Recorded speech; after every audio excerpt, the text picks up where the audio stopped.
Really am. Did you pick the Steelers over the Colts? I did, Yeah. and a close one. A lot of people did. Yeah. Right? Steelers were looking good. That Yeah. defense, TJ Watt wreaking havoc. Right. But then as the game was developing, you were like, God dang it.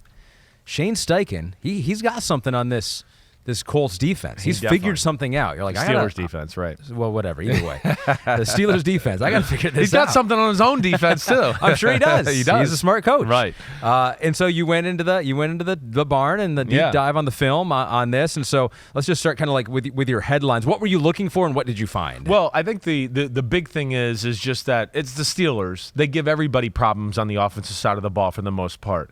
And it feels like when I was watching the game on TV, I was like, I don't see much creativity and the crazy coverages and wait, Minka's down here and now he shoots back here to this half of the field and this guy blitzes and they're usually an amazing disguised football team and all of that, right? So I'm sitting in the game going, man, they're scared of something, right? This is not the way they normally play. And then I turn on the film and yes, they're the Colts and how Shane Steichen packages plays I think poses problems for the Steelers, and I think when they play a team like this that they got to maybe readjust their thinking to a thing that we've talked about a lot.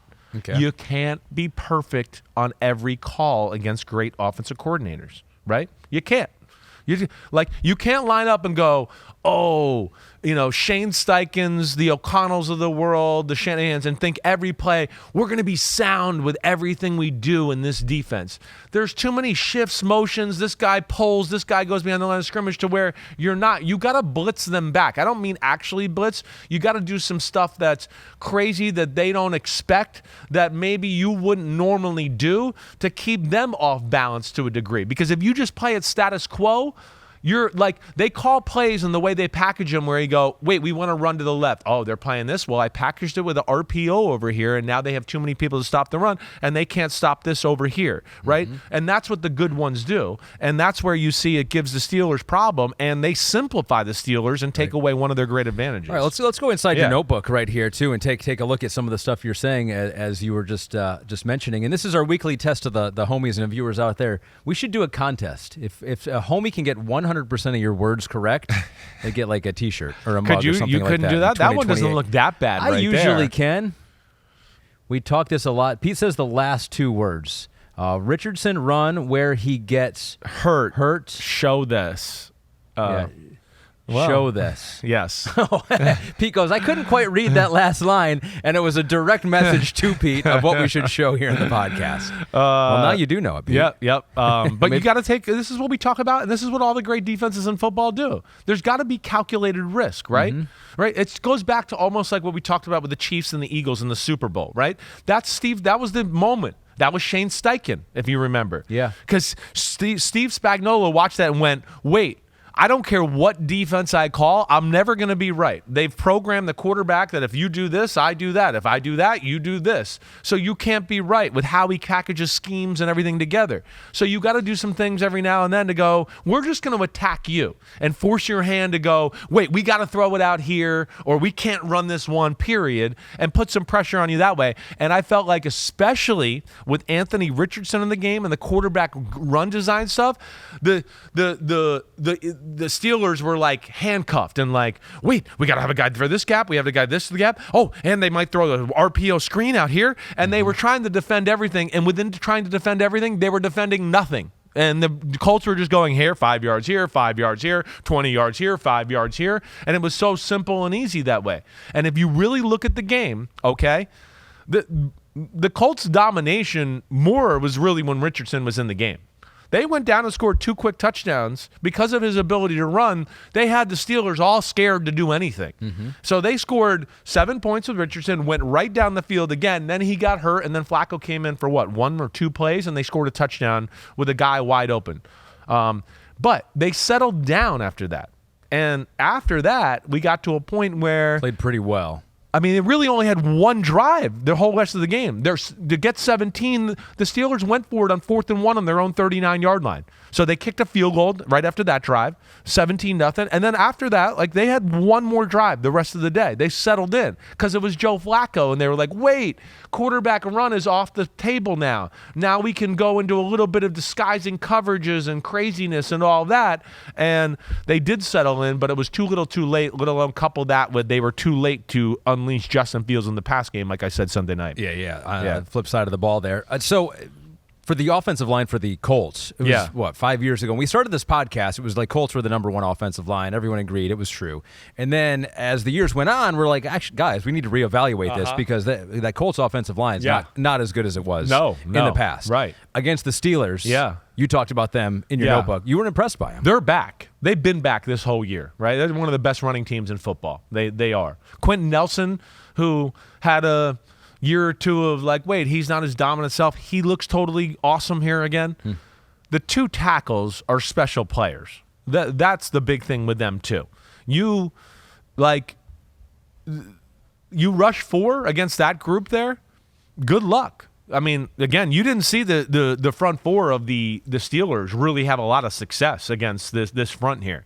So they are really good. And I think when you couple that with Shane Steichen's creative abilities and how he packages some of the RPOs and all that together, and then you take in that they have one of the best running backs in football because Jonathan Taylor he looks like the guy who led the NFL in rushing 2 years ago and is totally healthy and ready to go and looks amazing. So he's special too. And that's definitely a positive. The blue wall might be back there. Bernard Raymond and Braden Smith, the two Braden tackles Smith, there exactly for the Colts. Special shout out to them. All right, so what other insights do we have there? So did the Steelers have a mobile quarterback problem then there, or was it just a Anthony Richardson? I think it's a mobile quarterback problem and how Shane Steichen doubles it together, right? They're a team that they play the Ravens twice a year. They know how to defend that. Yeah. Okay?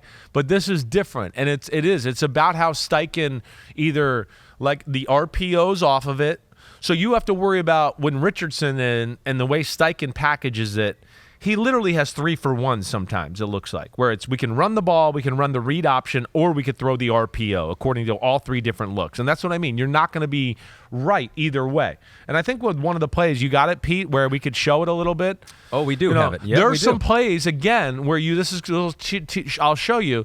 When they line up, you schematically cannot stop this play that they're doing now. So this one was in 5 minutes to go in the first quarter. This was the 14-yard run where he fumbles and gets hurt. Right. But this was a positive play before it positive became really play, negative. and it spoke about how they can't defend this. So, up top, you see they're going 3 for 3 with the bunch of receivers there because they're worried about, wait, if they throw one of these RPOs there and it's just 2, it's like we cheat one guy where it's like 2.5 versus 3, we might not get there, and we get blocked, and all of a sudden the screen pass goes for 25 yards up the sideline. So they're trying to worry about that. They're trying to play a little coverage too, and then they're trying to keep 6 guys in the box to stop the run. So go ahead, let's play the next play here. He's going to fake the run. Okay, but you could see, look at up top. They got 2 guys blocking. They have a little RPO thing. So the Steelers got 3 guys up there, right? And they're worried about the one guy catching the ball. Now it's 6 guys in the box, but the problem is it's 6 guys that, you have to worry about. It's 5 linemen and a running back. And now here is TJ Watt coming off the edge on the top of the screen. That might be Herbig. I might be wrong. But either way, the top defensive end, he's coming down to crash on the run to help because he knows he needs to get involved for them to stop this weak side run. There's going to be a hole there, okay? And now Richardson reads, wait, the end is crashing to get Jonathan Taylor. I'm going to keep it around the edge. And what they're trying to do is having the best of both worlds. The guy up, the secondary player up on the 39-yard line, right? They're going, wait, we want you to kind of help with the RPO screen game, but when he keeps the ball, get back in there and tackle him. And it's like, no, that job's possible. Sorry, that's not going to happen, right? And so let's go to the next screenshot if you can, right? And now here he is running down the middle of the field, and that guy I talked about that was trying to play coverage and help in the run game is chasing him, right? And you see he's splitting them, and now he's going right up the middle of the field, and he's going to beat Minkah Fitzpatrick. But like within that play and how they have it packaged, they can't be right. They can't. And that's where it gives them problems, and it simplifies Pittsburgh. And when you go, well, why can't they? You might go, well, why can't they? And if there's one more picture, go ahead, Pete, and play it. You go, why can't they be creative? Why can't they disguise? It's hard sometimes with the quarterback runs and stuff like that too, because you don't want to have like Minkah Fitzpatrick down here, right? And now, oh, he might blitz. And then it's Seth Hutton. He turns and runs to get back to be the cover 2 safety. And all of a sudden, Anthony Richardson has a quarterback design running right there. And it's like, wait, our guy that was supposed to kind of help out in there, he's turned around, doesn't see it, whatever else. And they get scared to be them normal selves. And, when he went out of the game, they slowly got back to what they wanted to be. Now, to be totally fair to the Steelers, there were some calls that went against him in this game. 100%.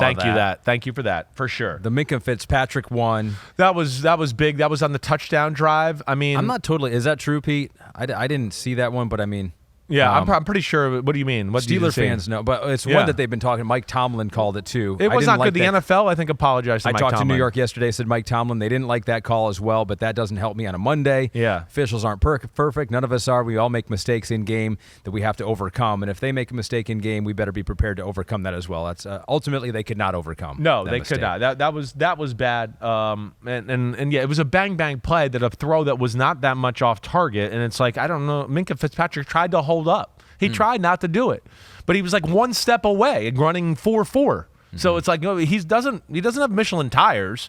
He can't pop the clutch and go in reverse and go like, come on. And so that was a bad call, definitely. But I do think, again, Shane Steichen's one of the best offensive minds in the game. Anthony Richardson, again, has some throws that will just make you go, oh my gosh, that's incredible. And they're going to miss him in some ways, but what they miss him in some ways, they're going to make up with Flacco being a better pure pocket passer. And now they're just going to have to package it that way. Like, yeah, he's not going to run with the read option, but we could still run the ball, RPO, and maybe now have more of an intricate play action pass game because of him, and we trust him more in the pocket to make those decisions. So that'll be cool to see what happens going forward. Next up for the Colts, they're at Jacksonville, and Trevor Lawrence. We'll talk about him just a little bit later on. And the Steelers on Sunday Night Football taking on the Dallas Cowboys. That'll be a good one. I'm excited for that. I definitely am. I think I give the edge to the Steelers there, but not by a lot. And the other thing too, I think the last thing I was going to say. What was I going to say? The Steelers had some mental mistakes in the game. They definitely messed a few things up. I would say both the 2 touchdowns that Flacco had early in the game. Let me make sure that not early in the game. The 2 touchdown drives he was a part of, one which was really more Anthony Richardson than him.